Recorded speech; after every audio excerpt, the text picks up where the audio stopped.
Bienvenidos, bienvenidas. Vamos a dar comienzo al primer taller presencial del equipo de gestión del programa de Escuelas en Foco. Les quiero compartir el saludo del coordinador del programa, Marcelo Culiandolo, que no pudo asistir al encuentro hoy por la mañana. Y bueno, vamos a meternos de lleno en esta propuesta, que es poder intercambiar y compartir las miradas, las trayectorias, la reflexión en torno al liderazgo pedagógico. Esta mañana nos acompaña, está Nora Lima, la coordinadora del equipo de gestión. Estamos aquí muchos y muchas directores y directoras de escuela, equipos de conducción escolar, supervisores y supervisoras. Les agradecemos muchísimo, una semana tan complicada de cierres antes del receso, que estén aquí, que nos acompañen. Y vamos a comenzar dándole la palabra a Gabriela Krichevsky. Seguramente muchos y muchas la conocen, la han leído.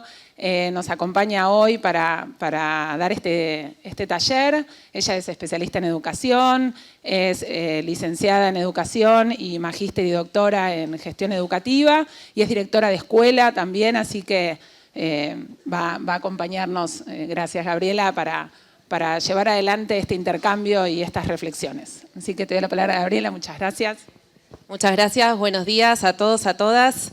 Ya me fui encontrando con gente conocida y si hay gente conocida no la saludé es porque no veo bien de lejos, no es por mala onda, ya los voy a ir saludando. Bueno, un placer estar acá. Para mí también es una fecha compleja, pues yo también soy directora de escuela, como decía Nati.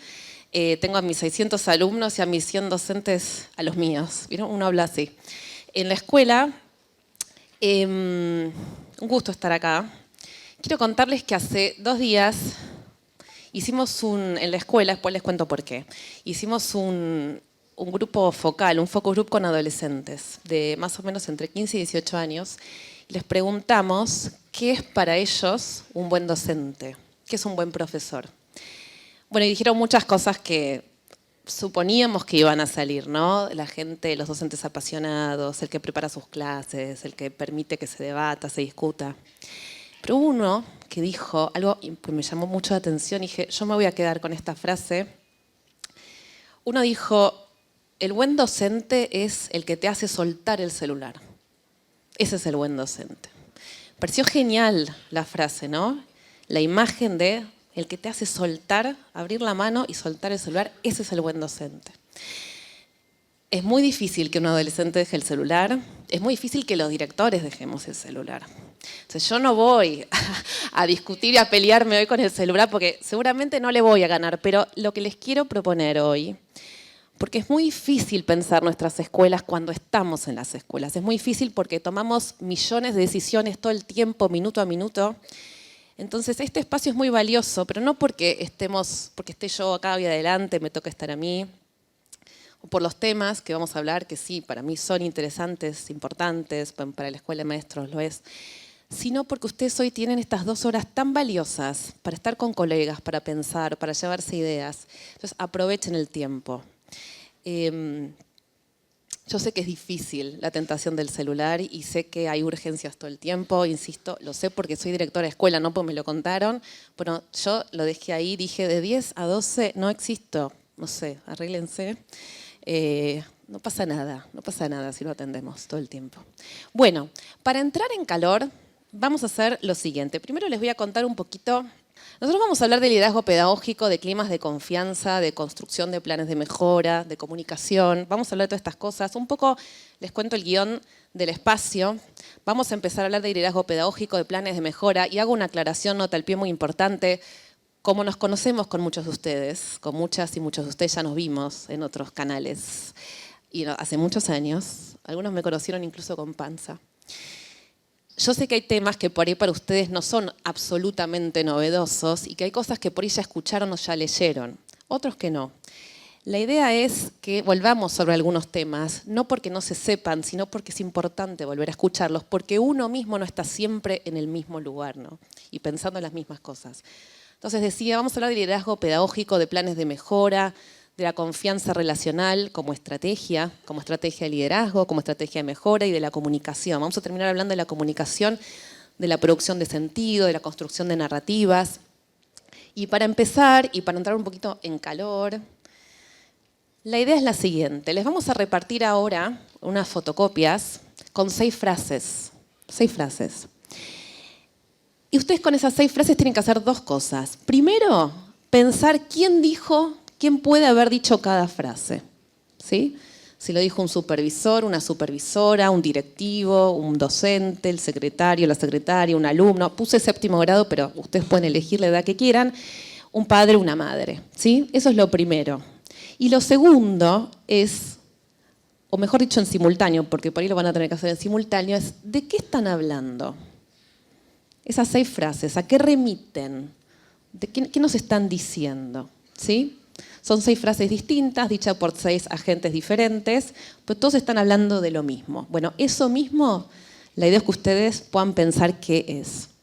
Les vamos a repartir entonces, decía, unas fotocopias. La idea es que trabajen de A4, de A5, de A6, no más de 6 porque no van a poder intercambiar mucho con los que tienen cerca, atrás, adelante. ¿Pudieron reconocer de qué están hablando? ¿Cuál es el tema? ¿De qué se está hablando? De un proyecto. Del proyecto escuela, muy bien. ¿Puede ser alguna otra opción? Acá dicen del diseño curricular. De un proyecto de mejora, muy bien. Están hablando de un proyecto, puede ser de mejora, puede ser proyecto escuela. Están hablando de una propuesta, de un proyecto donde evidentemente en algún momento hubo un diagnóstico, donde se habla de problemas. Muy bien. Voy a empezar por el fácil. ¿Qué es lo que dice el alumno o la alumna? ¿Cuál es la frase? Las clases. Me preguntaron, no me acuerdo ni para qué, ni bien entendí bien por qué. Bien, era fácil ese. ¿Qué dice el padre o la madre? El primero, el de la comunicación. ¿Ustedes escuchan eso en sus escuelas de parte de la familia? Sí, ¿no? Es muy común escuchar que la escuela hace bien su trabajo, enseñan, los chicos aprenden. La escuela comunica mal, ¿no? Es como una frase muy instalada. Y también es una frase instalada respecto a los planes o los proyectos de mejora, el proyecto escuela en general. Vamos a hablar de eso hoy, ¿no? ¿Por qué aparece tanto esta frase? ¿Ustedes por qué creen que aparece mucho esta frase en las familias? ¿Cuál es el problema? ¿Hay un problema de comunicación en las escuelas? ¿Lo hay? ¿Puede haberlo? Sí, puede haberlo. Bien, vamos a hablar en un ratito por qué hay problemas de comunicación. ¿Cómo? ¿Y por qué más pueden decir eso las familias? ¿Cómo? Cuando se involucran. Y ahí está, cuando no se involucran, cuando no entienden muy bien qué pasa porque tampoco leen todo lo que se manda, ¿no? O porque no están de acuerdo con lo que se está diciendo también, ¿no? Eso pasa mucho. No, esto es un problema de comunicación. Bueno, por ahí lo que no te gusta es el contenido de la comunicación, pero no porque no lo entendiste o porque no te lo conté. Muy bien.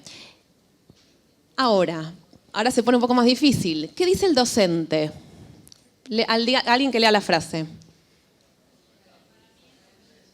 ¿Cómo? Lean la frase.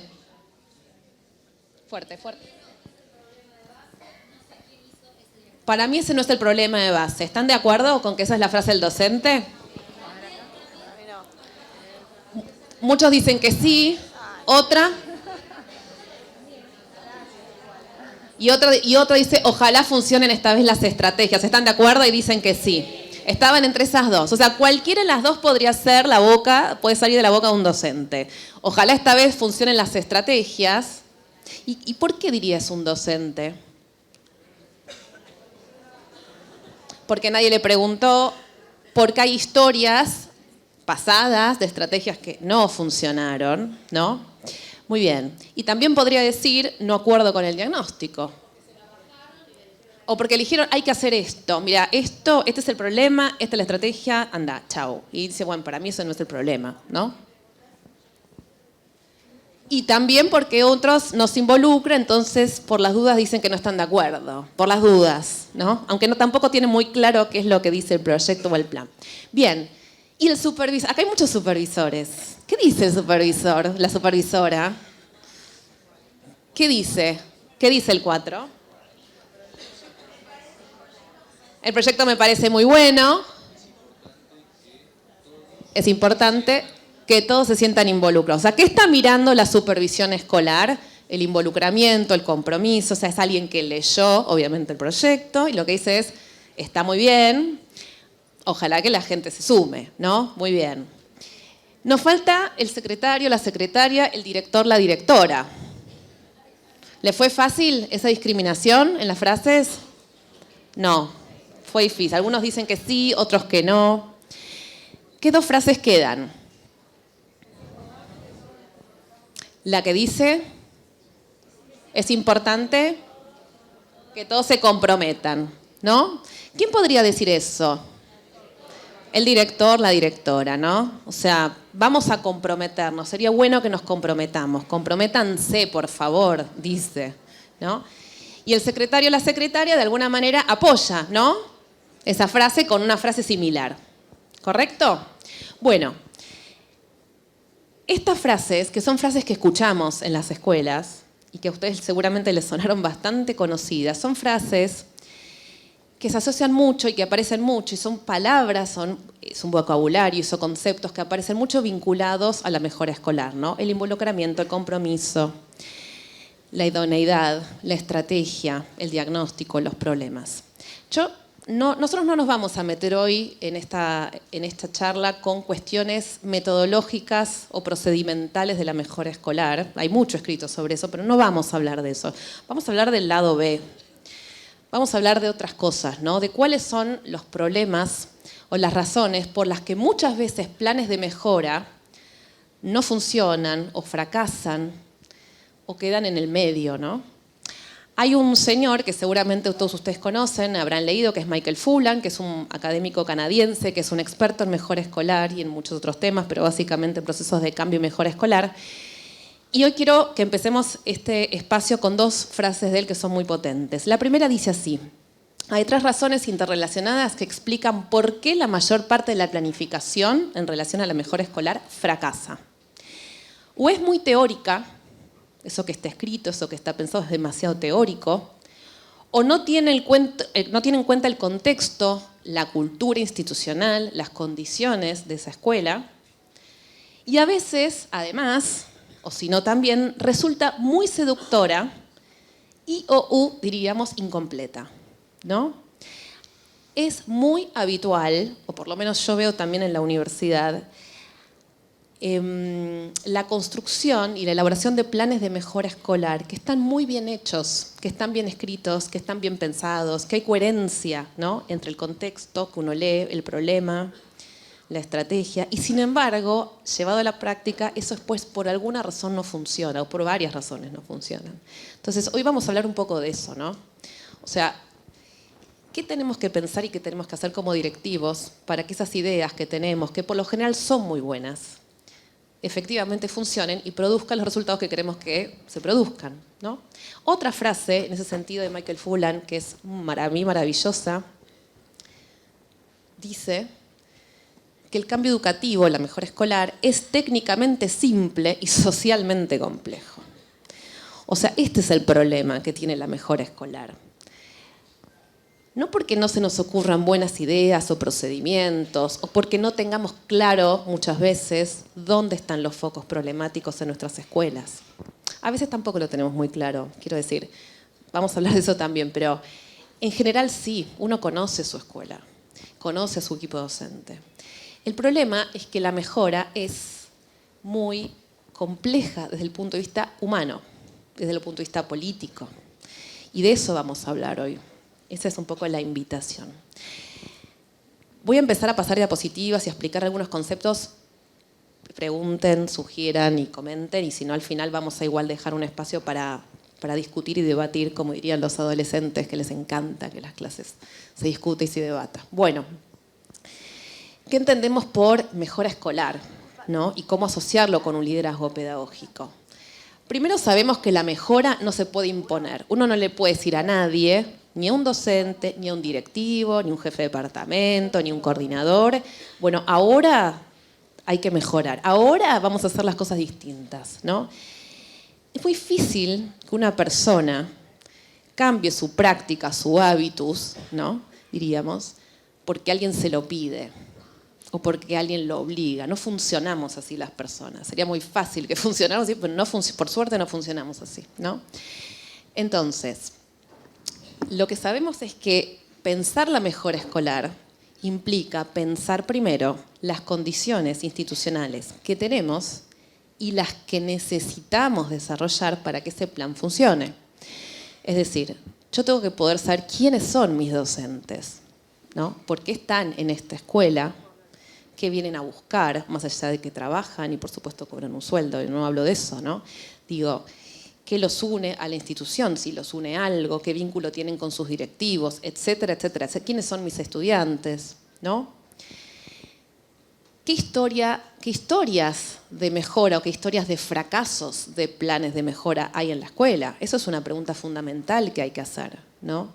Este docente que dice, bueno, ojalá que esta vez las estrategias funcionen. Y claro, porque por ella pasó por 3 o 4 planes de mejora que no funcionaron o funcionaron hasta ahí. También sabemos que entonces, para que las personas cambien, mejoren o transformen de alguna manera su trabajo, su enseñanza o sus procesos de supervisión pedagógica, etcétera, etcétera, algo tienen que aprender. Quiere decir que si yo voy a pedir algo, también tengo que dar algo, ¿no? Hay autores que dicen que uno no puede hacer o pedir una rendición de cuentas, ¿no?, sin dar algo a cambio. Si yo no le puedo decir a alguien, bueno, ahora trabaja más o mejor, o ahora evalúas así o asá, y no darle un soporte para que eso ocurra, ¿no? Es como hasta perverso si uno lo piensa a algún punto. Entonces, entender que un proceso de mejora es un proceso de aprendizaje. ¿Y quiénes tienen que aprender? Todos. El director, la supervisión también en algún punto, el equipo docente, los alumnos, las familias, etcétera, etcétera, etcétera. Es decir, la institución en su conjunto. O sea, para que algo se transforme en una clase de matemáticas de 3er grado o de 3er año, algo tengo que mover a nivel institucional también. Esa es un poco la lógica de la mejora escolar, ¿no?, que se piensa multinivel. Y justamente cuando hablamos de liderazgo pedagógico asociado a procesos de mejora, ¿de qué hablamos? De esto, justamente, de pensar cómo hago para que mis estudiantes, mis docentes, mis coordinadores, mis vicedirectores, quienes sean, también aprendan, ¿no? Y para que ellos aprendan, seguramente algo hay que pensar y modificar de la cultura institucional en relación al aprendizaje. Una pregunta que yo creo que todos los directivos nos tenemos que hacer es si la escuela que dirigimos le propone a los equipos, a las familias, a los estudiantes, al personal no docente, instancias de aprendizaje, ¿no? Y también vamos a ver ahora si encima, además, esos aprendizajes están conectados o no tienen nada que ver uno con el otro. Avancemos un poquito más. Entonces, liderazgo pedagógico. Pensar el liderazgo pedagógico, hay muchos autores que hablan de liderazgo pedagógico. Esto es para una charla en sí mismo, digo, es un tema bastante como complejo y muy desarrollado académicamente también. Lo que está pensando es justamente cómo crear condiciones y estructuras para favorecer esos aprendizajes, para que los aprendizajes estén articulados, para que lo que yo quiero, digamos, que aprenda ese estudiante o la mejora que quiero producir en los aprendizajes de los estudiantes tiene que tener algún correlato en los aprendizajes de los docentes, por ejemplo, o mínimo, ¿no? Y así para arriba. Entonces, ¿cómo hacemos para articular esos aprendizajes? Bueno, hay algunas estrategias y hay unos mecanismos que existen. Vamos a hablar ahora de las comunidades profesionales de aprendizaje que proponen una manera de pensar estos aprendizajes, ¿no? Entonces, pensar el liderazgo en esta clave implica pensar primero cómo registro y cómo trabajo con las evidencias los aprendizajes de mis estudiantes, ¿no? O sea, yo cómo sé qué está aprendiendo y qué no están aprendiendo. En segundo lugar, generar propuestas y espacios para que el equipo docente pueda analizar esos datos con sus colegas en la escuela, ¿no? Que no sea un análisis individual, sino que sea un aporte colectivo pensar con otros, pensar con colegas, discutir con colegas, ¿no? Ponernos de acuerdo, si podemos, respecto de qué vemos y cuál es el diagnóstico de esa situación, ¿no? Y por otra parte, ver de qué manera esa conversación con los datos o a partir de los datos me hace generar nuevas preguntas respecto a mi propia práctica, ¿no? O sea, cómo interpelar los datos, cómo hacerlos hablar para que eso me genere por lo menos una pregunta, ¿no? Sigo un poquito más.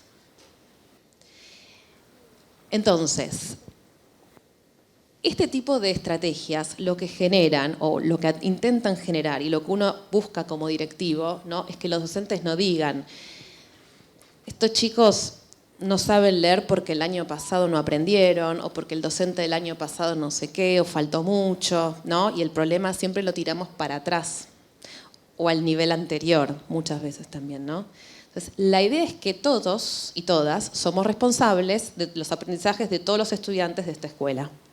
No importa qué materia damos, no importa en qué grado trabajamos o en qué año trabajamos, que todos somos responsables, ¿no? De alguna manera. Trabajar con los datos y trabajar con evidencias facilita este proceso, ¿no? Bien. Entonces, las comunidades de aprendizaje, como decía recién, es un modelo posible. Hay otras maneras de pensar esto. Digo, a mí me gusta esta y yo trabajo sobre esta, por eso la comparto, pero hay otros modos de pensar los procesos de asesoramiento en las escuelas, como espacios colectivos. Y básicamente lo que está detrás de esto, como la idea de comunidad de práctica, porque de ahí viene la idea de comunidad profesional, la idea de comunidad de práctica, que es un concepto antropológico, lo que nos viene a decir es que por el hecho de pertenecer y participar en una determinada comunidad haciendo algo, nosotros somos docentes, pero pensémoslo con otras profesiones, por el hecho de estar imbuido en esa práctica, uno aprende socialmente con otros. Aprende muchas cosas, ¿no? Aprende a hacer, a pensar, a estar y a manejarse con determinados códigos. Eso es lo que está atrás del concepto de comunidad profesional de aprendizaje, ¿no? La manera en la que podemos hacer circular y producir nuevos conocimientos en el propio espacio de trabajo y con los propios datos e información que tenemos de nuestra propia población. ¿Por qué vamos a hablar hoy de confianza? ¿Por qué vamos a hablar de confianza en relación al liderazgo? ¿Por qué creen? ¿Qué tiene que ver? ¿Alguien que hable bien fuerte, que se anime? Porque sin confianza no se puede construir nada. Por ejemplo, un plan de mejora, por ejemplo.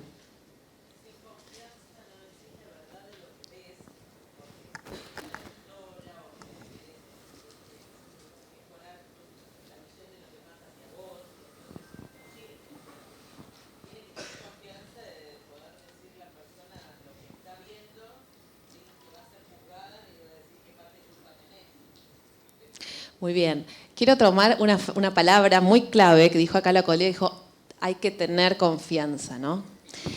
Vamos a hablar del verbo tener. De que muchas veces uno espera, ¿no? Que los demás confíen en uno, porque ¿por qué no van a confiar si uno, ¿no? Y la confianza también es una construcción. Y hay mucho escrito, por suerte, investigado. No en nuestro contexto, no en nuestro país. Es un buen tema para hacer una tesis. Quienes estén pensando hacer tesis de maestría o doctorado, el tema confianza y mejora escolar en Argentina no está muy trabajado. Sí en otros países vecinos y en otros marcos. Pero es interesante, porque ¿qué sabemos hoy de la confianza?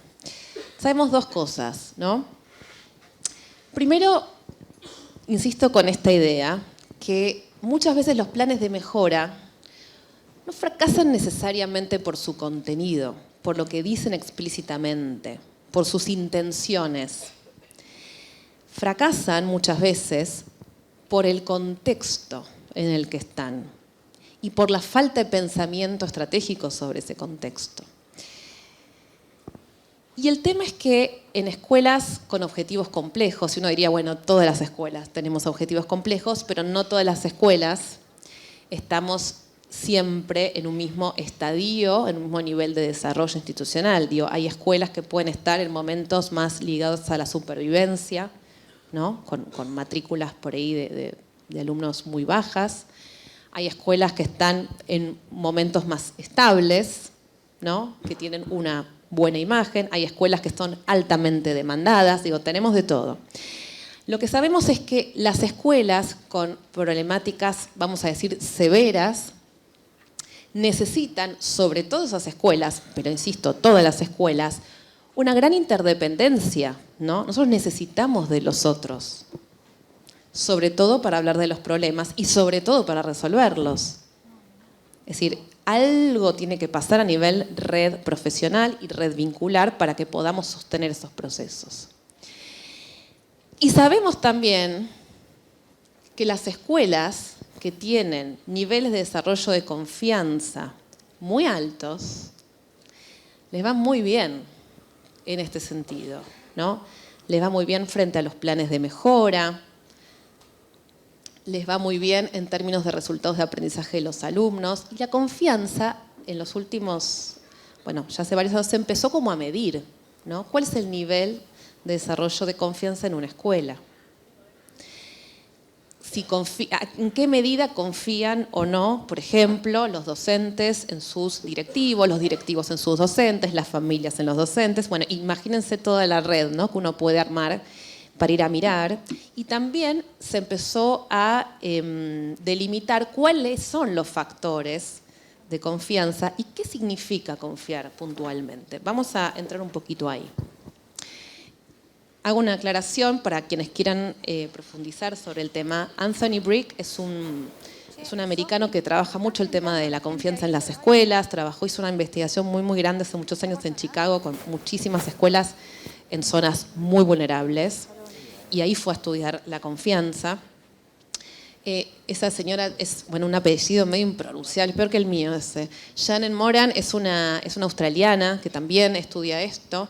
Entonces, ¿qué significa o cómo entienden ellos la confianza? La confianza implica sentirse a gusto, o sea, estar bien, sentirse bien, en una situación de interdependencia basada en la convicción de que el otro es, y atención acá, benevolente, honesto, abierto, confiable y competente.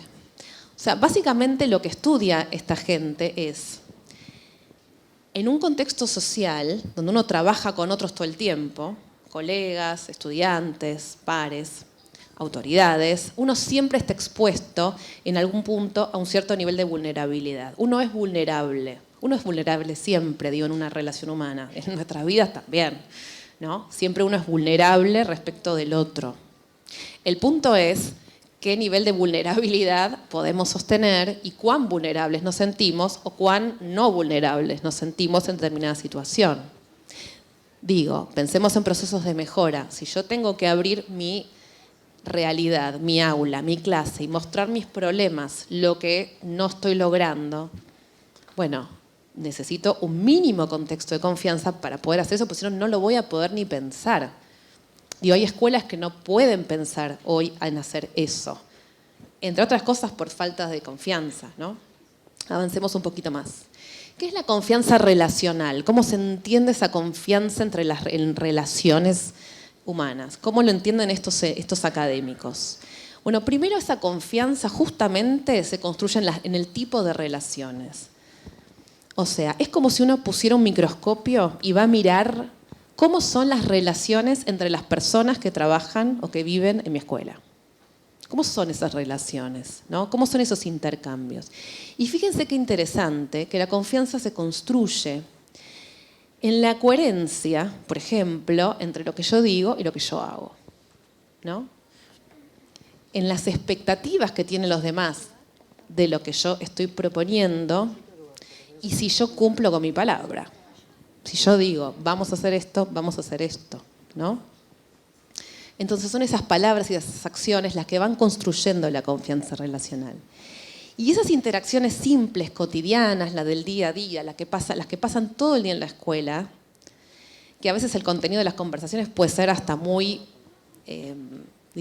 no polémico, para decirlo de alguna forma, mejoran las capacidades colectivas para después sí encarar acciones o discusiones o intercambios mucho más complejos y profundos, ¿no? Fíjense esto, ¿qué más sabemos? Sabemos que la falta de confianza entre estudiantes y docentes puede crear barreras muy importantes para el aprendizaje. ¿Por qué? ¿Qué piensan? Porque no permite la apertura de los estudiantes, que no se abran. ¿En qué sentido que no se abran?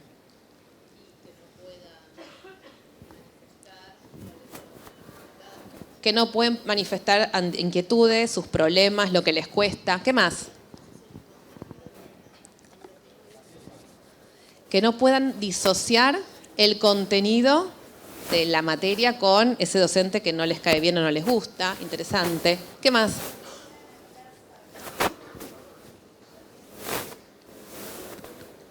Claro, que tengan esa barrera para anclar lo anterior con lo nuevo, que no puedan hacer ese proceso introspectivo, diríamos. ¿Algo más? ¿Cómo? Y también, por supuesto, ¿qué pasa si el docente no confía en ese grupo de estudiantes? Si ese docente está convencido, tiene bajas expectativas de que ese estudiante pueda aprender o pueda hacer algo con el conocimiento, probablemente no ocurra así. Bien, si no hay confianza no hay apuesta, no apuesto al otro. Perfecto, no puedo apostar. Y también, todo esto que ustedes dijeron, y también lo interesante es que cuando uno se siente atacado y amenazado y vulnerable, no puede poner la cabeza y la energía en donde la tiene que poner, ¿no?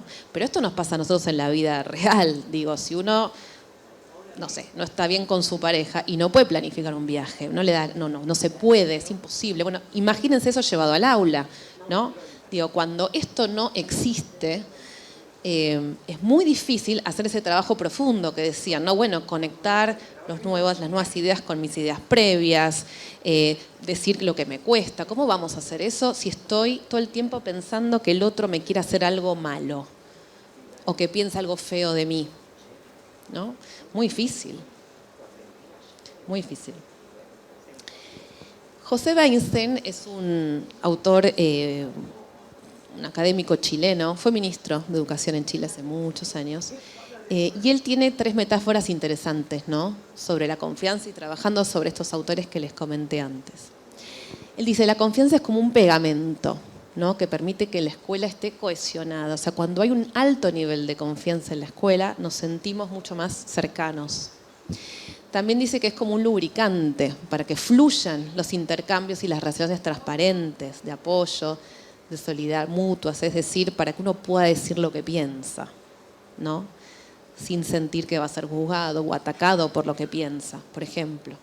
Y también la confianza como un fermentador, ¿no? Como algo que activa la mejora y la transformación, porque confiamos ¿en quién? En nosotros mismos, en el equipo, en las otras personas, en las familias, en los estudiantes, etcétera, etcétera, etcétera. Pero lo interesante de esto, y por eso lo traigo hoy, es que esto ni hay que darlo por sentado, ni hay que pensarlo en una clave subjetiva. ¿Qué quiero decir con esto? Muchas veces, y lo digo también en plural, nos enojamos a veces cuando el otro no confía o cuando sentimos que no hay confianza. No me tienen confianza. O fulano no confía. Qué mal, fulanito. Qué desconfiado, qué desconfiada. Y la idea no es pensarlo así. La idea es pensarlo como un activo institucional. Es decir, yo tengo que hacer cosas como directiva o con mi equipo para que esa confianza tenga un nivel de desarrollo alto, porque no pasa automáticamente. ¿Cuáles son los factores? Dicen estos autores. Bueno, no se ve muy bien, yo se los voy a leer, no se preocupen. ¿Cuáles son los factores de la confianza relacional? Es decir, ¿cuáles son los componentes? Y esto es lo que se encontró en estas investigaciones de gran escala, es que hay algunos componentes y características que hacen que una persona pueda confiar en otra y que son claves interesantes para pensar en nuestras escuelas. Primero, la honestidad, que ustedes lo decían por ahí también antes, ¿no? Es decir, no mentir, decir la verdad, no ocultar información. Eso construye confianza. Ser transparente, ¿no? no dar 10 millones de vueltas, ir por allá, por acá. Bueno, en realidad te quise decir, no ser como coherente, ser previsible, tener un patrón de conducta más o menos estable. Digo, tengo miedo de entrar a la oficina del director porque no sé con qué me va a decir, ¿no? ¿Vieron qué pasa a veces? Que uno no tiene ni idea cómo el otro va a reaccionar. Eso no es ser previsible, ¿no? Ni tampoco, y esto pasa mucho cuando faltan marcos institucionales, ¿no? Y algunos objetivos claros, que uno no sabe muy bien a qué atenerse, entonces va cambiando el rumbo según el día. La benevolencia, ser buena persona, ¿no? Mostrar que uno no está acá para dañar a nadie y que no es esa la intención, que uno no asume un cargo directivo para producir daño. Ser competente, ser bueno en lo que uno hace, ¿no? Es decir, uno puede ser muy buena persona y tener la mejor intención, pero si no pasa algo con eso, si las cosas no ocurren, diría Blechmar, bueno, es muy difícil construir confianza, ¿no? Y la confiabilidad, como último punto, ¿no? En esto también de la coherencia entre el hacer y decir, ¿no? Soy confiable porque digo y hago, ¿no? Lo que digo y lo que hago. Les cuento algo interesante que contaba José Weinstein de Chile. Él decía que cuando ellos midieron estos factores en la relación directivo-docentes, fíjense qué interesante, los directivos, el factor, digamos, que más impactaba en la confianza del directivo al docente era la competencia. Es decir, el directivo confiaba más en aquellos docentes que él o ella consideraba más competentes. Pero los docentes no se basaban en ese factor para confiar más o menos en el directivo. ¿En cuál les parece que? Benevolencia, tal cual. ¿Por qué? ¿Por qué? ¿Por qué pasa eso? Porque tiene poder. Por el poder, porque la benevolencia se asocia mucho al poder, dicen ustedes, a la forma y al uso o al abuso del poder. Ok.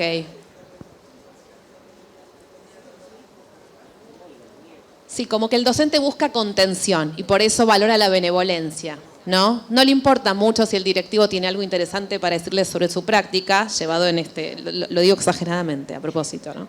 Le importa es que lo cuiden, o que la cuiden, que el directivo sea contenedor. Es para pensarlo, ¿no? Piensen en sus escuelas, ¿qué pasaría en sus escuelas con estos factores? Bien, avanzamos un poquito más. ¿Por qué vamos a hablar de comunicación vinculado a la confianza? Bueno, por esto que decíamos antes, ¿no?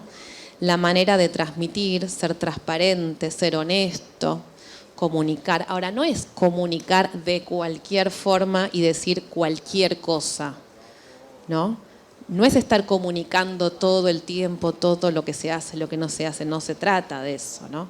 Las familias igual nos van a criticar y van a decir que comunicamos mal, entonces pensémoslo un poquito. Bueno, lo que nosotros sabemos es que justamente las formas y los modos en las que están pensadas los flujos de información o los mecanismos de comunicación en una escuela generan primero cierta estructura de participación.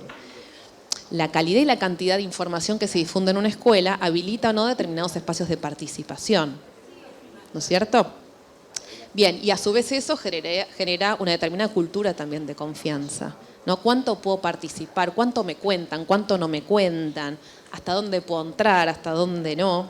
Hablemos un poquito de la comunicación en relación a la mejora.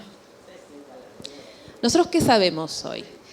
La comunicación, lo que se dice y lo que no se dice, puede incidir en muchas cosas, ¿no? En términos de clima institucional. Por un lado, el tema de la reputación. O sea, la escuela tiene una imagen, ustedes saben, hacia adentro, o sea, la gente o la comunidad educativa que forma parte de una institución tiene una imagen sobre esa institución en la que trabaja. A veces hay muchas brechas entre lo que siente un estudiante y lo que siente el equipo docente o las subculturas docentes o el equipo directivo. A veces esa reputación es más homogénea. También es un gran punto de trabajo, esa heterogeneidad en las miradas institucionales, pero también hay una reputación externa, no hay una imagen externa. ¿Qué dicen los vecinos? ¿Qué dice la comunidad? ¿Qué dice la supervisión? ¿Qué dice el ministerio? ¿Qué dice el barrio sobre esa escuela que está ahí? ¿Qué imagen tiene la escuela? Es un ejercicio muy interesante para hacer, una vez lo hablamos con algunos de ustedes, que es salir al barrio y preguntarle a la gente, a los vecinos, qué piensan de esa escuela. Es un ejercicio muy interesante. Algunos se van a quejar por los autos en doble fila y todo eso, pero sacando eso, que pasa también, ¿no? Y cada vez peor. Bueno, también la comunicación incide en las emociones, en lo que la gente siente sobre esa escuela. ¿Cuánto espacio tiene la gente para decir lo que siente o lo que percibe? Sobre los valores, ¿no? Hay escuelas que dicen una cosa o tienen escrito una cosa en el proyecto institucional, pero comunican otra, ¿no? Y ahí la familia tiene razón. O la escuela comunica mal o hay otro tipo de incoherencia. Lo que es interesante, perdón, se me fue, ahí está. Lo que es interesante es pensar que estos flujos y redes de comunicación no solo transmiten conocimiento, también los generan, ¿no? Piensen en todas esas charlas de pasillo en la sala de maestros, en la sala de profesores, todas esas conversaciones que se arman en torno a lo escolar, en torno a lo institucional. ¿Qué están diciendo sobre la escuela? ¿Qué están diciendo sobre la enseñanza, sobre ellos mismos, sobre su trabajo, ¿no? Y de alguna manera la invitación es a pensar intervenciones posibles, intervenciones en el buen sentido, no de censura, obviamente, sino intervenciones de ¿cómo hacemos para escuchar más y mejor eso que está circulando? ¿Qué vamos a hacer sobre eso que circula? ¿Vamos a hacer algo o no? Porque igual es una charla de pasillo. Como es una charla de pasillo y no es formal, no es una comunicación formal, nadie me presentó una carta ni me mandó un mail, entonces no existe. Hay escuelas que hacen esto. O no. O voy a prestar atención. ¿Quién habla con quién? ¿De qué están hablando? ¿Qué les preocupa? ¿No? ¿Cuáles son esos espacios? ¿Cuáles son los contenidos de esas conversaciones? Y muchas veces ayudar incluso a los docentes, a las docentes o a los estudiantes a hacer explícito algo que está tácito, ¿no? Sensaciones, percepciones, malestares en relación a distintas cuestiones de la institucional. Por eso pensar la comunicación interna es tan importante. Y sobre todo si hablamos de planes de mejora, ¿no? Porque es como ustedes decían al principio, muchas escuelas o directivos llegan, un día dicen, bueno, elaboramos este plan, se los mostramos, lo leemos, pero no está muy claro, pero por ahí ese plan no recogió todas las otras cosas que venían.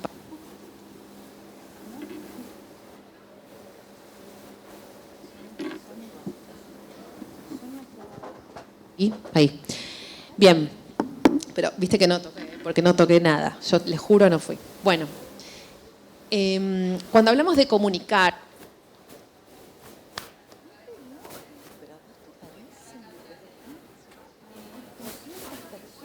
y el que toma mate es nuestro, es del equipo, 245. Bueno, sí.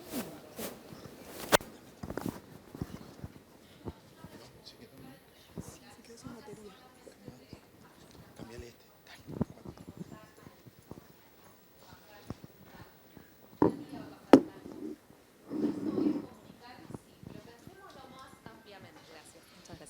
pensémoslo más ampliamente. La información o la comunicación también puede incluir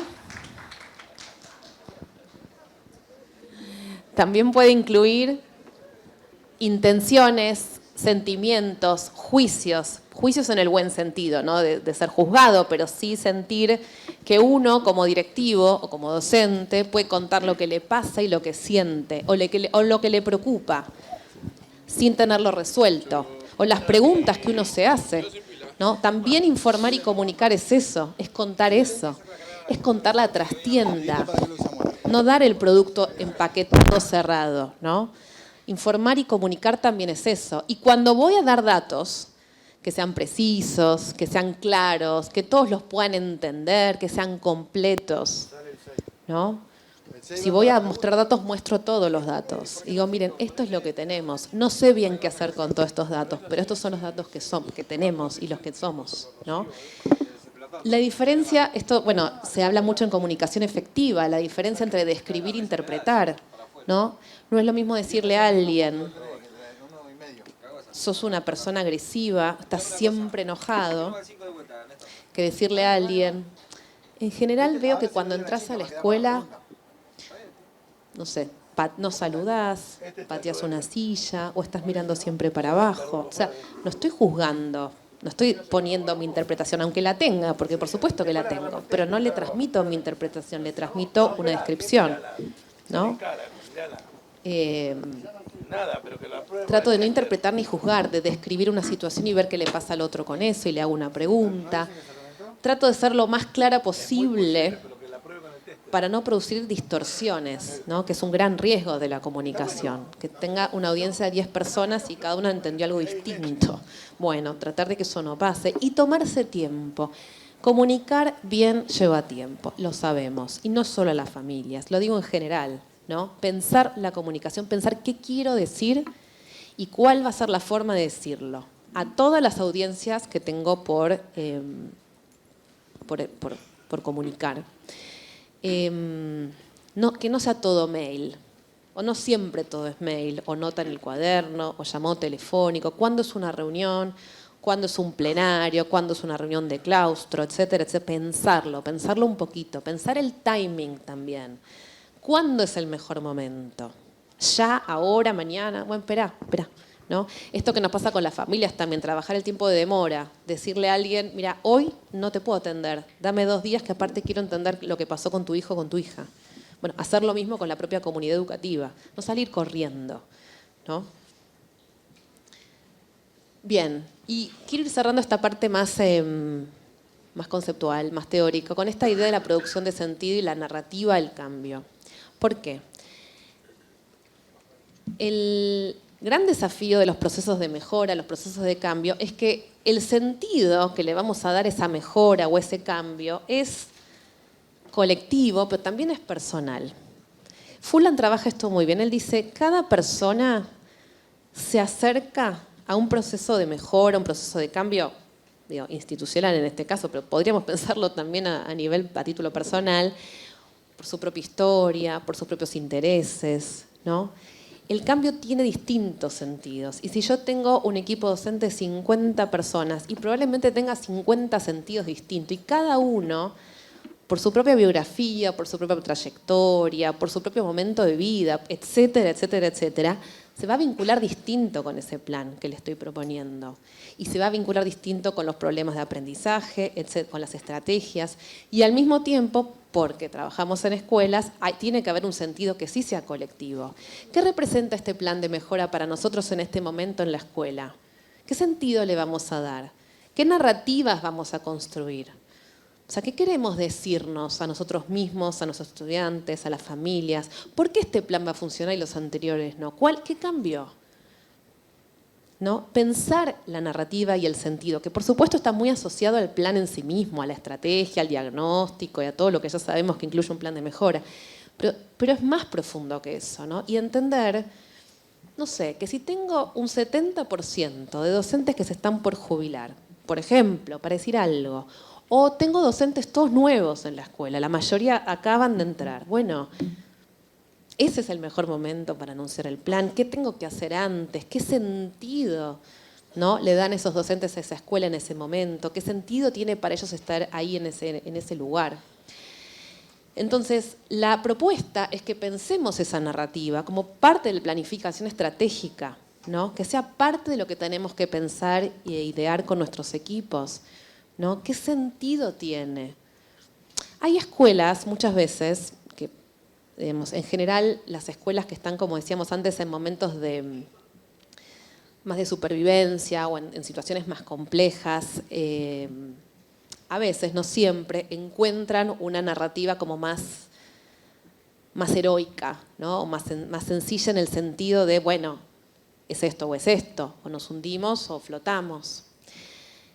Pero hay otras escuelas que están en procesos más sostenibles, ¿no? Que algunos autores ya están como haciendo la plancha, ¿no? Bueno, estamos bien, no movamos nada, no toquemos nada. Y como dicen otros autores también que trabajan sobre el cambio educativo, que es Sandy Hargraves, dice, bueno, lo que pasa es que en educación no existe quedarse quieto, ¿no? O avanzás o retrocedes. ¿Qué significa quedarse quieto y hacer la plancha? Bueno, pero entonces, ¿cuál va a ser el sentido de la narrativa del cambio en ese caso? A ver. ¿Qué dosis óptima de legitimidad institucional vamos a necesitar o estamos dispuestos a tolerar, vamos a decir, para que ese plan se pueda lanzar, diseñar, implementar, etcétera? ¿Qué quiero decir con esto?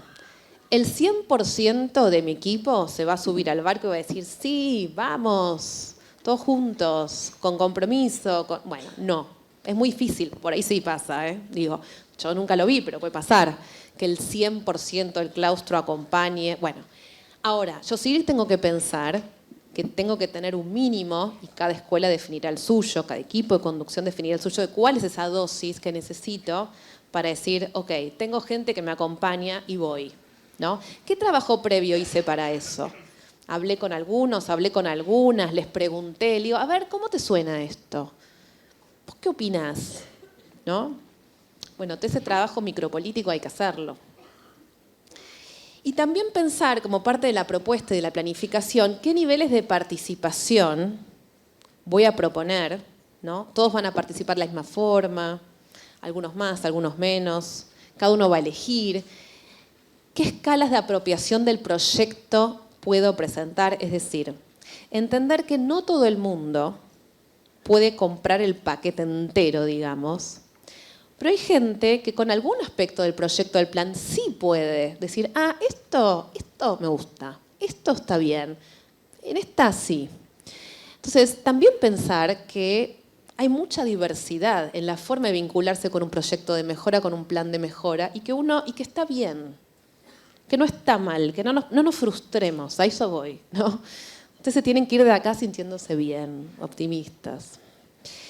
Y también me parece que es importante discriminar, cuando hablamos de proyectos de mejora, procesos de cambio institucional, la diferencia entre una resistencia que puede ser constructiva, viene que uno dice, no, porque fulano siempre se resiste, nunca quiere nada, siempre se va a oponer. Bueno, hay resistencias que son constructivas. A veces hay gente que hace lecturas muy piolas de los planes de mejora y dice, ojo, ojo, pará, porque esto no, che, esto no va a funcionar. Y lo dice desde un lugar que si uno puede escuchar eso y dice, bueno, pará, tenés razón, vamos a repensar este punto, esta estrategia, ¿no? O este recurso. O por ahí no es el mejor momento. O sea, hay resistencias. Lo que quiero decir es, no hay que enojarse con las resistencias, hay que escucharlas. A veces son constructivas y a veces es verdad que hay gente que se opone porque se opone a todo y se va a oponer a todo. Y nosotros ya sabemos quiénes son, probablemente. Pero bueno, no meter a todo el mundo en la misma bolsa, ¿no? Sí.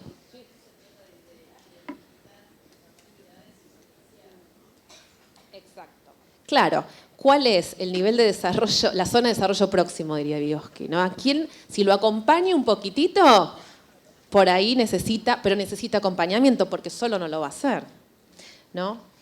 Pero bueno, saber que cuento con toda esa gente y saber a qué gente la puedo convocar, de qué manera la puedo convocar, con quién no tengo que perder el tiempo, también hay que saber eso. Hay gente que no hay que perder el tiempo porque aparte es, ¿no? Que, digo, no es la mayor cantidad de gente. Yo creo que esta es la menor cantidad de gente en general. Digo, son muy pocos los casos reales de posiciones oposicionistas para mí.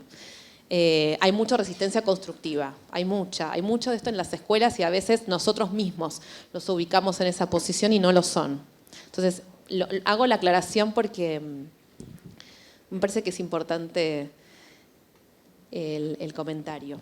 Bien, ¿preguntas, comentarios? ¿No? Bueno. Sí, cómo no.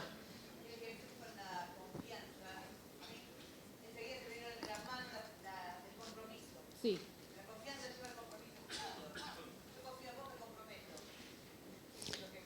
Esa es tu hipótesis.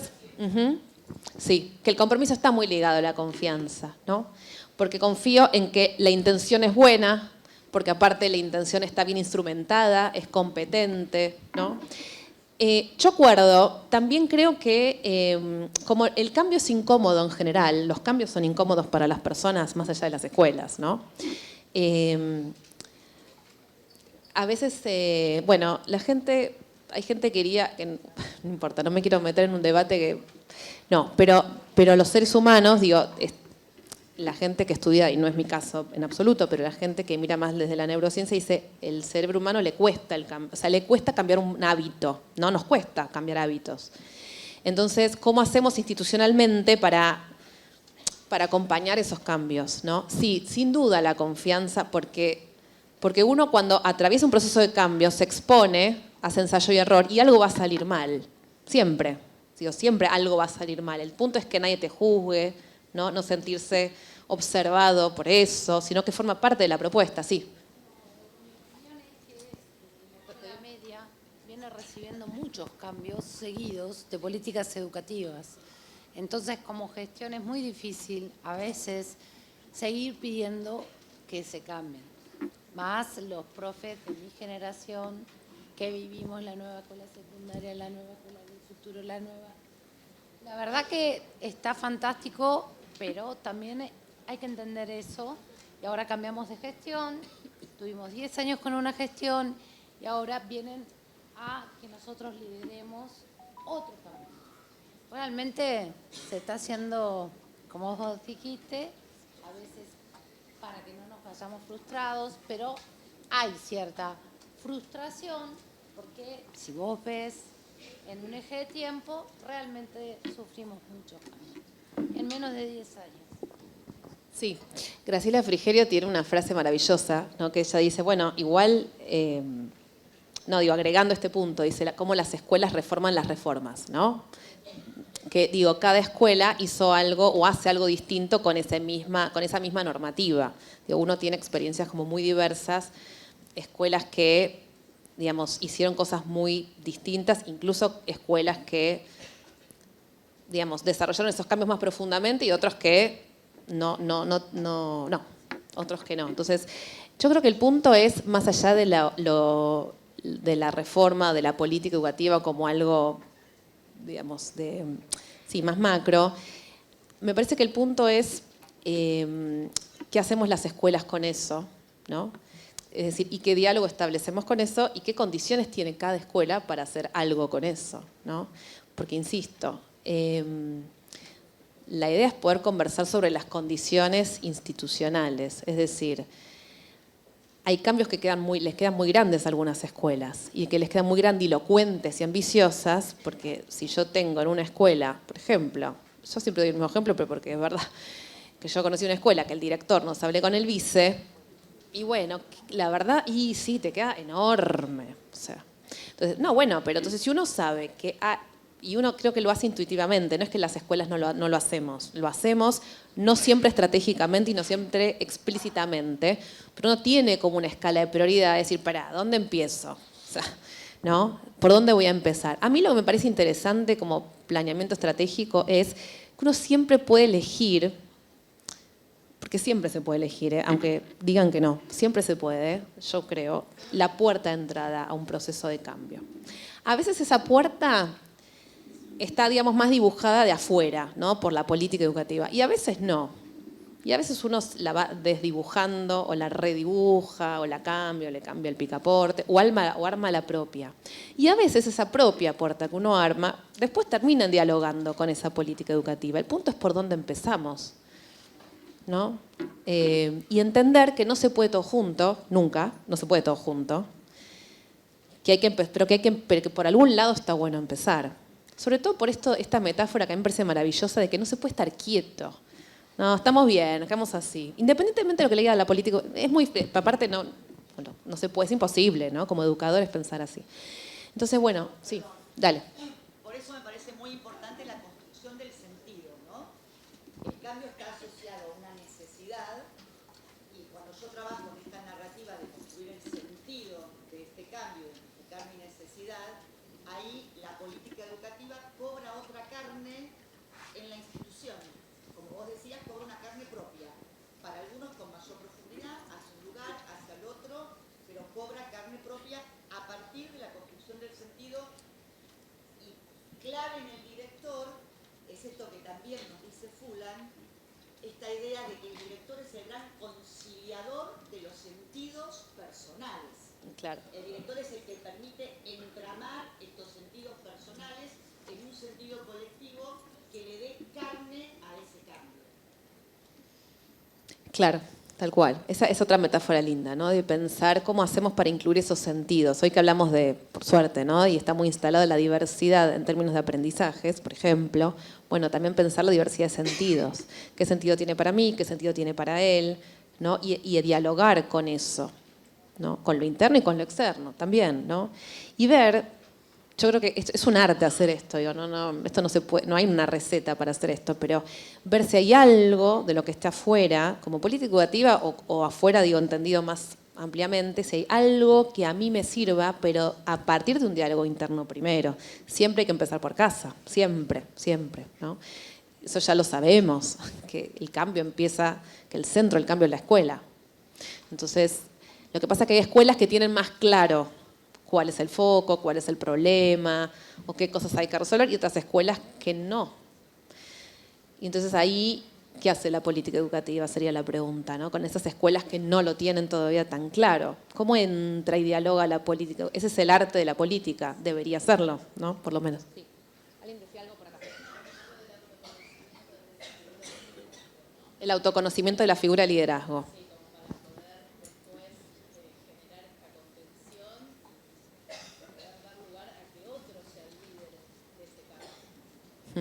Producir nuevos liderazgos. Bueno, el liderazgo docente, el liderazgo intermedio, que son otras líneas, otras bibliotecas de investigación, que hablan de eso, ¿no? ¿Cómo hacer para que los docentes, ahí te doy la palabra, que los docentes en mi escuela se sientan líderes de la escuela más allá de lo que hacen en el aula? No porque tengan un cargo formal, necesariamente, o sí, sino porque su nivel de compromiso, diríamos, es tan alto con ese proceso o con la escuela en sí misma que no solo se dedican a dar buenas clases o a dar clases, sino que asumen otro tipo de responsabilidad. ¿Alguien había levantado la mano por acá? Sí, ahí. Espera que te alcanzamos un micrófono, porque si no, no te vamos a escuchar.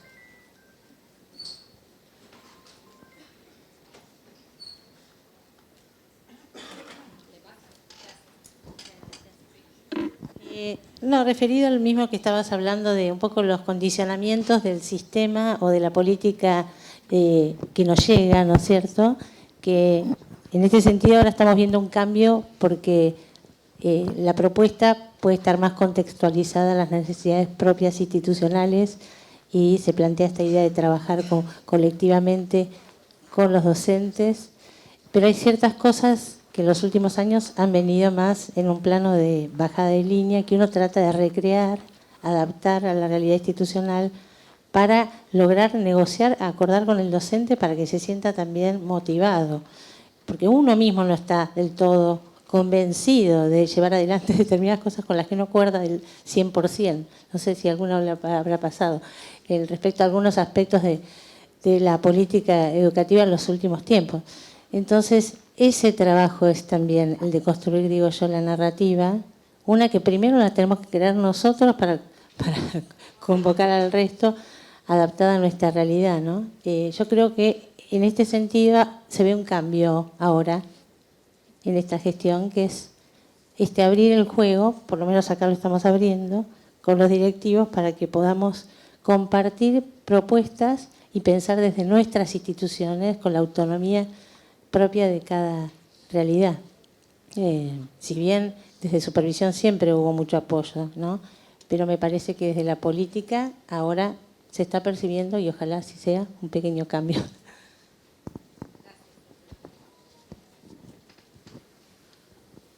Bien, ¿alguien más quería decir algo en relación a esto? Sí, allá, ahí.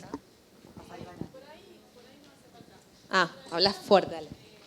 Tomás, ¿te alcanzo? No se escucha bien. No me llego muy bien con esto. Me quedé un poquito como atrás cuando estabas hablando de los contextos. Sí. Y me quedé enganchada también con el tema de como ciertas políticas que se fueron sucediendo a lo largo de este tiempo. O sea, la sensación a veces que se genera... A mí, yo vengo de otro palo, el mío tiene más que ver con las exactas. Tengo el concepto de estrés. O sea, cuando un organismo está en una situación de estrés, hay ciertas funciones que se apagan Exacto. porque hay que sobrevivir. Exacto. Entonces, cuando uno está en una situación de muchos cambios sucesivos, en general hay ciertas cosas que ya no puede planear o ya no puede ponerse a hacer porque está en una situación de me tengo que adaptar a esto, me tengo que adaptar a esto, me tengo que adaptar a esto, o sea, esa es como la idea o el concepto que se me viene. Entonces, a veces, hablando de planes, de cambio, de lo que sea, planificar un cambio tiene que tener en cuenta eso también. Ese es el contexto, o sea, cuando vos hablabas al principio de los contextos en los cuales uno estaba o que tenía que tener en cuenta para ver qué es lo que va a planificar, ese es un contexto que también es muy importante. Sí, el propio, ¿no? El que decía la compañera también, mi propia Claro. narrativa. ¿Qué me pasa a mí con esto? Por eso, yo pienso en los docentes cuando están, por ejemplo, bueno, y ahora tenemos que hacer las cosas así. Ah, no, pero y ahora las tenemos que hacer así. Claro. Bueno, Eso no funciona. No funciona. Digo, eso, volvemos al principio, decirle a un docente, ahora las reglas del juego cambian, no funciona. Lo que quiero decir es, no quiero ser antipática con lo que voy a decir, pero lo dije antes también más sutil. Hay escuelas que llegan a ese momento de mayor o menor imposición política, vamos a llamarlo así. Paradas diferentes, ¿no? Escuelas que tienen un diálogo interno más construido respecto a su propia problemática y que a veces pueden, no siempre, pero a veces pueden utilizar algo de afuera para trabajar algo de adentro. ¿Qué quiero decir? Escuelas que le encontraron la vuelta, decir, bueno, esto me sirve, esto no, esto sí. Entonces, con lo que no me sirve, ¿qué hago? Y con lo que me sirve, ¿cómo lo hago? No siempre se puede hacer y no todas las escuelas están en posiciones de estrés, diríamos, de burnout, para hacerlo claramente, porque son todas distintas. Pero bueno, la pregunta es, en contextos donde los procesos de cambio son, o se pretende que sean más autónomos, en el sentido de que cada escuela pueda decidir cuál es su propuesta de mejora propia, ¿no? Y encontrar una política o una reforma o una norma que apoye eso, ¿no? Bueno, sí, eso sería lo ideal. Pero también quiero decir que aún así en ese contexto no todas las instituciones tienen la capacidad institucional para hacer eso. ¿Se entiende lo que quiero decir? Quiero marcar como la diferencia entre una cosa y la otra. O sea, una cosa no implica la otra, son dos cosas distintas. Por supuesto que las reformas y la política educativa a veces se viven, ¿no?, como imposiciones. Y las imposiciones en general, en términos de mejora, y son complejas. A nivel personal, a nivel colectivo y a nivel institucional. Ahora, en contextos donde no hay imposiciones, o las imposiciones son más, no sé, vamos a decirlo, flexibles, bueno, no todas las instituciones están en la misma situación para hacer algo con eso, con esa autonomía, por ejemplo. Entonces, alguna de los conceptos que trabajamos hoy tiene que ver con generar esas condiciones institucionales o para dialogar con una política educativa o para dialogar internamente con el propio equipo, ¿no? Pero es interesante lo que decís. Hubo mucha investigación sobre, hubo bastante sobre el concepto de estrés y burnout en directores escolares post-pandemia. No sé si lo leyeron, si escucharon, que es interesante. Pero es interesante, quiero decir algo, no voy a hablar de pandemia, pero ni la post-pandemia, pues ya no queremos escuchar más de eso, pero es interesante porque lo que algunas investigaciones encontraron en Argentina es que el burnout tiene, bueno, ahora no me voy a acordar exacto, pero tiene como 3 componentes, por ahí vos me puedes ayudar, tiene 3 componentes, ¿no? O sea, el cansancio, el agotamiento, la frustración o la sensación de satisfacción profesional. Lo que se encontró en Argentina es que el nivel de agotamiento y cansancio era altísimo, como en muchos otros países, obviamente, en época de pandemia y pospandemia, pero que el nivel de satisfacción profesional por lo hecho era muy alto. Y que entonces no se podía hablar de burnout porque burnout es una escala, es una fórmula que dice que te tiene que dar alto todo, o bajo todo, uno bajo, el otro alto. Entonces, que es interesante, ¿no? También digo, porque aún en momentos de agotamiento mental absoluto, uno decía, hicimos algo muy bien. Y no solo que salió bien, sino que nos lo autoadjudicamos, en el buen sentido, digo, ¿no? Dijimos, pero esto estuvo bueno. Entonces,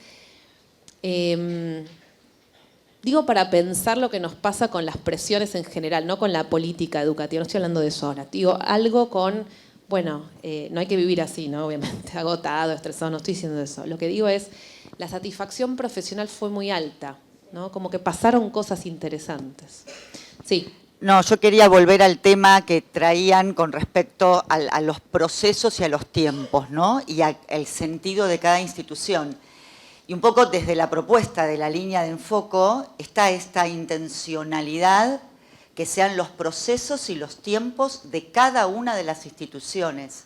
Y que no sea algo que traigo de afuera, sino que el recurso esté acompañando lo que necesito adentro. Esta es, digamos, la consigna de la línea política de las escuelas en foco. Tal vez no nos esté saliendo muy bien.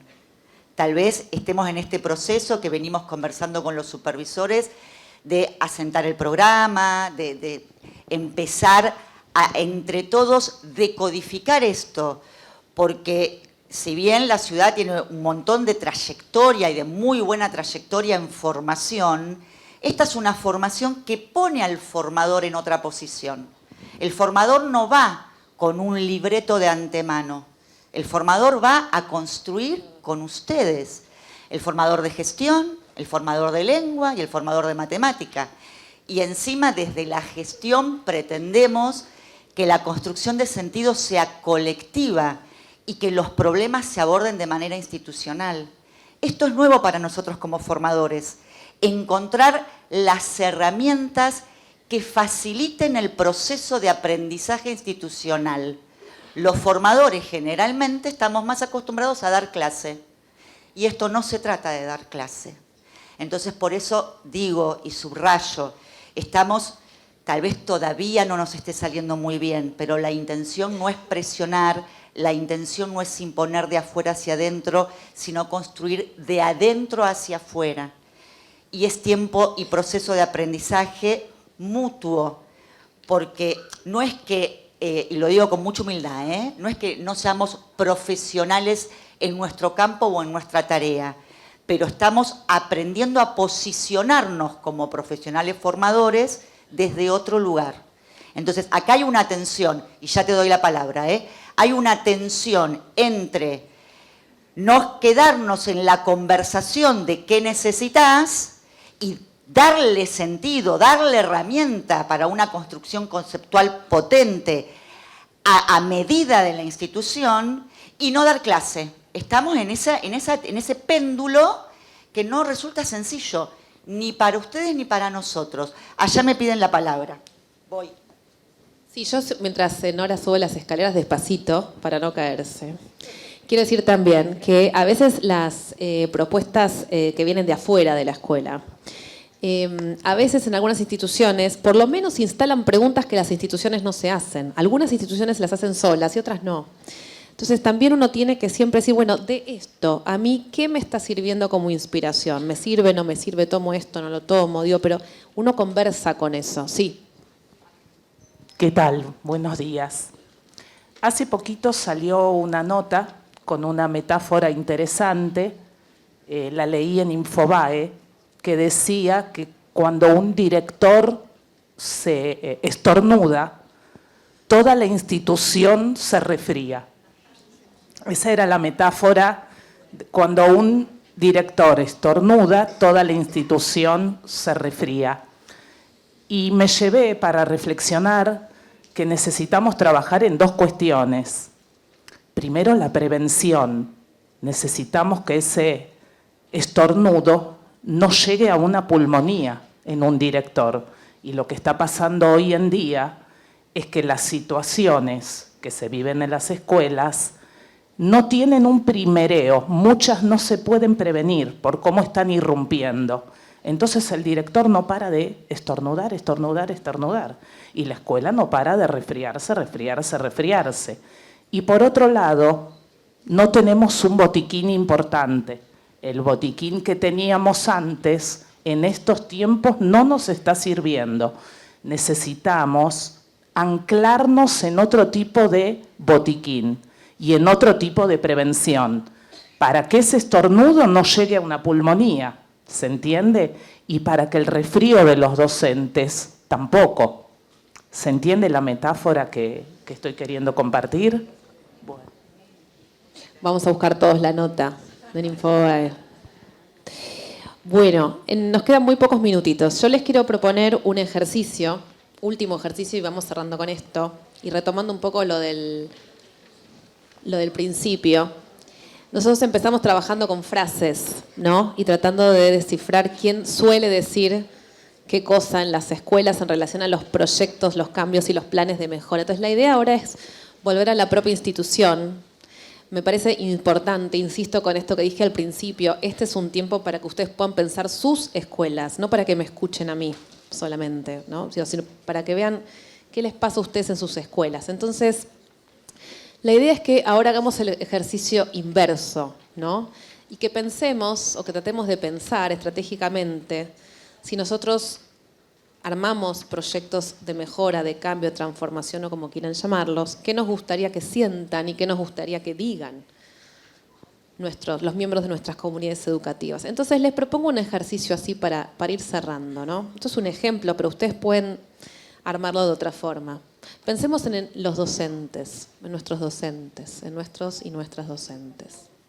Si nosotros queremos que se sientan parte de ese plan, no porque es una normativa externa, sino porque es algo propio de la escuela, algo que ustedes como equipos están armando, quieren armar, quieren pensar.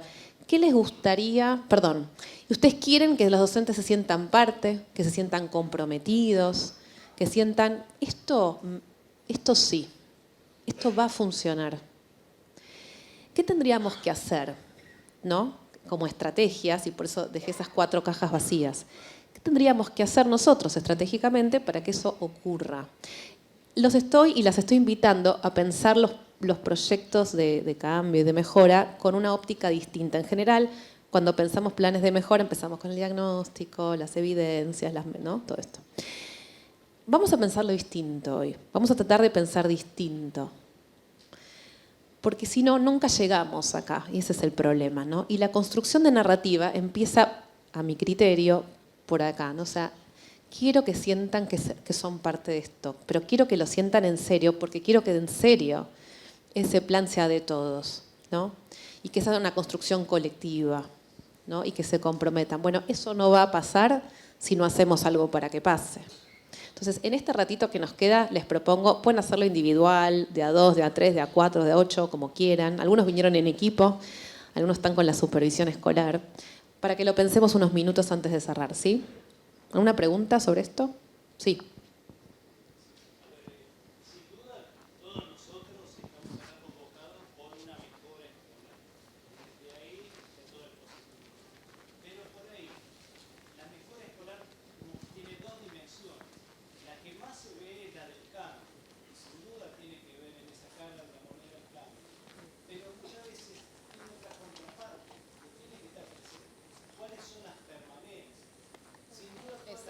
Exacto. Todos los recursos van hacia la mejora y al cambio, pero no a la permanencia. Porque sin duda hay muchos planes de hace muchos años, tanto en primaria como en secundaria, que dieron mucho y dan resultados. Total. Y le faltan hoy por hoy recursos, y justamente a veces estamos imitando, y la mejora no va a llegar porque esa dimensión no se tiene en cuenta. ¿Qué permanencia tenemos que dejar ahí? Está bueno, hay una frase muy conocida en ese sentido, que la iba a poner en la presentación, pero dije, no, pues seguro ya la escucharon un montón de veces, que es esta idea de que la mejora no opera por demolición, sino por construcción, ¿no? O sea, uno no puede demoler todo, decir, bueno, ahora somos otra escuela, y no. Primero, pues no se puede. Segundo, porque es muy importante conocer en términos, yo digo, condiciones, capacidades, o lo podemos llamar como ustedes quieran, cuáles son esos aspectos que hay que sostener, que hay que preservar, que hay que cuidar, ¿no? Para que eso otro que sí queremos que cambie, efectivamente cambie, ¿no? Es decir, no se empieza de cero un plan de mejora, nunca se empieza de cero, ni interno, ni externo, ni afuera, ni adentro, ni nada. La cultura institucional, sí, acá por eso es importante, yo lo veo mucho cuando hay cambio directivo, por ejemplo, ¿no? Decir, bueno, ¿cómo recuperamos la historia directiva, la historia de gestión educativa de esta escuela? Yo acabo de llegar, hoy empiezo en esta escuela, soy la directora de esta escuela. ¿Qué hago con el pasado? ¿No? ¿Cómo lo traigo? ¿A quién le pregunto? Claro, ¿no? porque si no pasa lo que dice la metáfora del resfrío, ¿no? Decir, bueno, esperá, ¿no? Y eso también es un ejercicio, ¿no? De decir, ¿qué es? No se puede, no se puede, pero hay escuelas que hacen como si quisieran. Digo, hay gente que dice, bueno, ahora llegué yo y ahora esto es así, ¿no? Digo, pasa. Bueno, el tema es la construcción, que también es un arte. Digo, decir, bueno, ¿qué tomo, qué dejo, qué agarro, qué suelto? ¿No? Todo esto. Bueno, sí.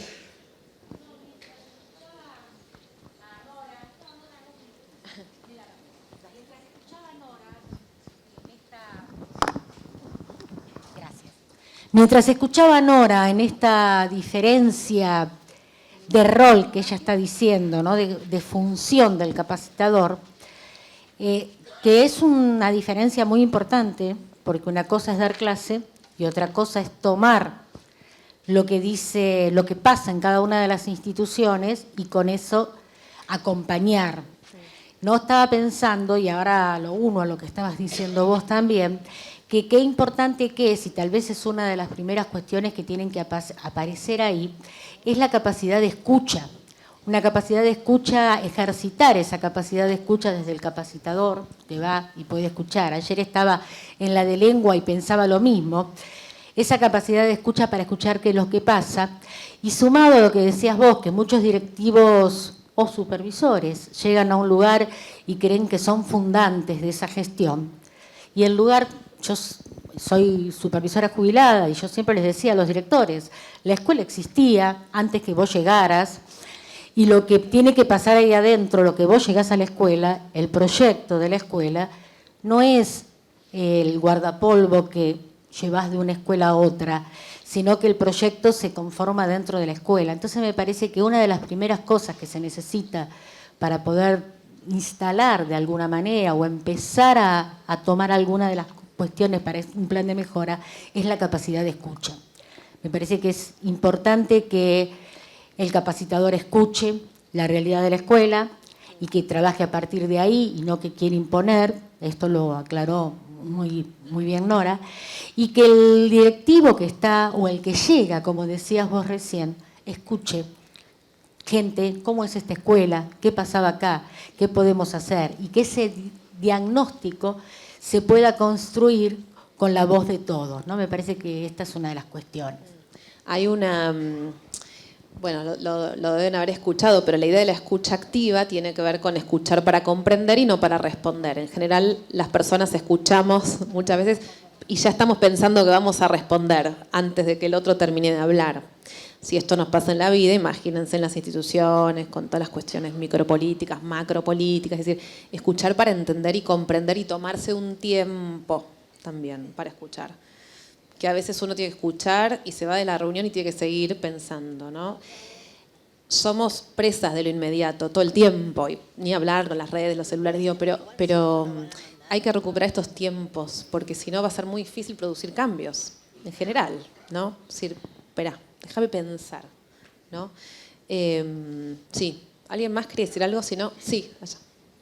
Quiero recuperar un poco lo que dijo Nora. Ahí va el micrófono. Sí, recuperando lo que dijo Nora, que fue un poco la base que nos dijeron en la usina a la vez que presentaron el proyecto, este plan de escuelas en foco, pero hay un detalle que me sucedió a mí y a muchas de las escuelas con las directoras que hablé, que fue cuando tuvimos la visita de la capacitación de matemática, en donde nos dijeron que había un eje que se había determinado desde el programa, que el eje que nosotros habíamos elegido iba a ser reemplazado por el eje de geometría. Entonces me pregunto si no se perdió ahí un poco la esencia que era el programa, que era tener en cuenta lo que cada escuela necesitaba y requería. Lo que está proponiendo el área de matemática puntualmente es una puerta de entrada más grande, en este caso la geometría, para abordar a partir de ahí la necesidad de la escuela. Está proponiendo una puerta de entrada previa, pero va a llegar a escuchar la necesidad de la escuela. Bien, yo quería primero felicitarte, ¿sí? Soy supervisor del cuarto de primaria, por traer este nuevo concepto, porque yo también me quedo pensando y reflexiono un poco sobre todas estas cosas, las narrativas, ¿sí? Que está tan en boga hoy en las investigaciones académicas. Creo que todo va por ahí, de hecho en el mismo metaverso también, ¿sí?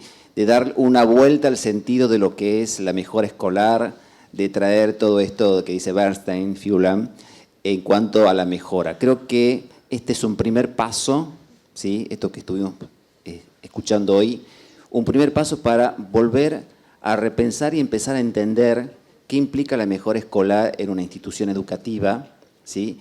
Y cómo pensarla desde esa, que alguien dijo por acá, desde la cultura institucional que todos construimos, ¿sí? Y que todos estamos dispuestos a transitar ese camino, ¿sí? Hacia la mejora, ¿sí? Que no implica algo que se pueda, no hay una fórmula mágica en realidad, lo decía Annie Hobbes, lo decía Aguerrondo también, acá en Argentina, Claudia Romero, sino que implica también trabajar en equipo, ¿sí? Pensar mucho en esto de la confianza que generamos dentro de la institución escolar y cómo construimos, ¿sí? Esa identidad que hace que todos los actores que están trabajando dentro de la institución educativa piensen y estén enfocados, trayendo esto del programa Enfoco, hacia la mejora. Así que bueno, para mí creo que fue algo, y creo que para el grupo de directores, la gente que está hoy acá en el auditorio, suma y hace que uno también esté pensando en esto de las narrativas como actores que formamos parte de la institución escolar y también, por supuesto, pensando desde la supervisión escolar como actores que formamos parte y que construimos un plan estratégico de mejora. Yo agrego, gracias por la intervención, que vas como cerró bastantes temas. Y retomando lo que decía Nora, ¿no? De construir un nuevo vínculo con, vamos a llamarlo la política o la formación, digamos, de qué manera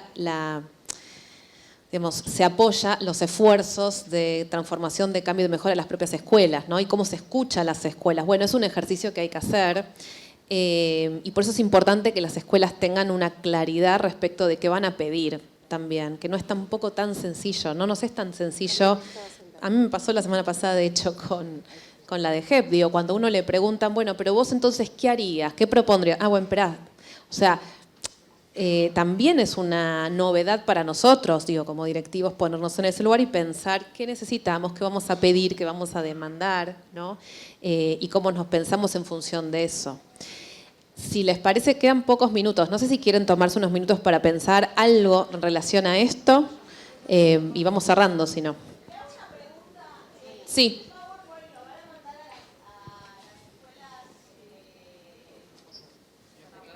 La presentación va a estar en el campus y estamos haciendo una grabación para poder usarla como insumo con los colegas que por una cuestión de no vaciar las escuelas no invitamos. Así que van a tener, sí, la plataforma, vieron que ya estamos ahí, mañana les vamos a mandar un mensajito de salutación porque ya tenemos conformados los grupos, la verdad que estamos contentos con cómo quedó la plataforma y van a tener la grabación y la presentación. Sí, la consigna es esta que está acá.